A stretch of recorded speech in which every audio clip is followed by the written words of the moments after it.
ఇక డీటెయిల్ చూస్తే ఆదిలాబాద్ జిల్లాలో గ్రామ పంచాయతీ 2వ విడత ఎన్నికలు డిసెంబర్ 14వ తేదీన ఆదివారం ఉదయం 7 గంటల నుంచి మధ్యాహ్నం 1 గంట వరకు జరగనున్నాయి. ఈ నేపథ్యంలో ఎన్నికల నిర్వహణ సజావుగా సాగేందుకు కీలక ఆదేశాలు జారీ చేసినట్లు జిల్లా కలెక్టర్ రాజేష్ తెలిపారు. ఆదిలాబాదు, గ్రామీణ, మావల, అదేవిధంగా బేలా, జైనద్, సాత్నాల, బోరజు, తాంసీ, భీంపూరు మండలాల్లో పోటీ చేసిన అభ్యర్థులు ప్రచారం ముగిసిన తర్వాత బహిరంగ సభలు, ర్యాలీలు, మైక్లు, అనౌన్స్మెంట్లు, మోటార్ల షోలతో పాటు ఎటువంటి కార్యక్రమాలు నిర్వహించకూడదని చెప్పారు.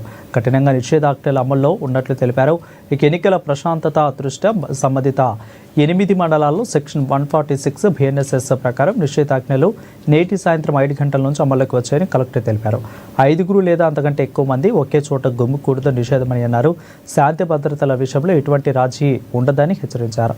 ఇక ఎన్నికల ప్రవర్తన నియమావళి ప్రకారం ప్రచారం ముగిసిన వెంటనే 8 మండలాల్లోని మద్యం దుకాణాలు, బార్లు పూర్తిగా మూసివేయాలని ఆదేశాలు జారీ చేశామని కలెక్టర్ తెలిపారు. పోలింగ్, ఓట్ల లెక్కింపు పూర్తయ్యే వరకు యాంకులు కొనసాగుతున్నాయని అన్నారు.